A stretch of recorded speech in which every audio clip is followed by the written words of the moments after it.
पिछले हफ्ते 3 Bollywood films release हुई। जहां संजय दत्त की कमबैक फिल्म भूमि के लिए फैंस खूब एक्साइटेड थे, वहीं अंडरवर्ल्ड डॉन की बहन हसीना पर मबनी हसीना पार्कर और आइजैक न्यूटन, मेरा मतलब है राजकुमार राव की फिल्म न्यूटन भी काफी प्रॉमिसिंग लग रही थी।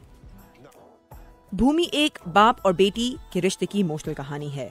संजू बाबा और अदिति राव की जोरदार एक्टिंग के बावजूद कमजोर कहानी और डायरेक्शन की वजह से बॉक्स ऑफिस पर कामयाब नहीं हो पाई। कमाए सिर्फ 10 करोड़।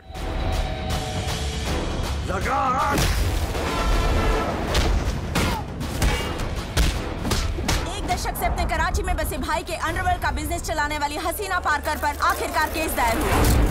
श्रद्धा कपूर की हसीना पार्कर भी कुछ खास चल नहीं पाई बॉक्स ऑफिस पर। सिर्फ 6.5 करोड़ की कलेक्शन के साथ ठंडी पड़ गई हसीना पार्कर। सलामत स्कूल पहुंचते हैं नहीं कुछ नहीं पता, क्योंकि मेरी गलती ना होने के बावजूद मैं यहाँ के चक्कर काट रही हूँ। एक हफ्ता क्या 1 महीना आना पड़ेगा अगर बुलाओ तो। ब्लास्ट का इल्जाम है तुम्हारे भाई पर मेरी क्या गलती है? यही कि तुम उसकी बहन हो। लेकिन न्यूटन ने तो लंबी छलांग मारी है। पहले हफ्ते में 12.25 करोड़ की कमाई करके छोटे बजट में बड़ा धमाका कर रही है ये फिल्म। ये एक ईमानदार सरकारी क्लर्क और भारत के बिगड़े हुए इलेक्शन सिस्टम के बीच की कहानी है। न्यूटन ऑस्कर्स अवार्ड की दौड़ में भी शामिल हो गई है।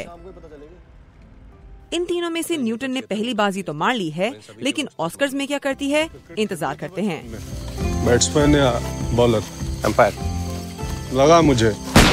शुचि जैन, उर्दू VOA।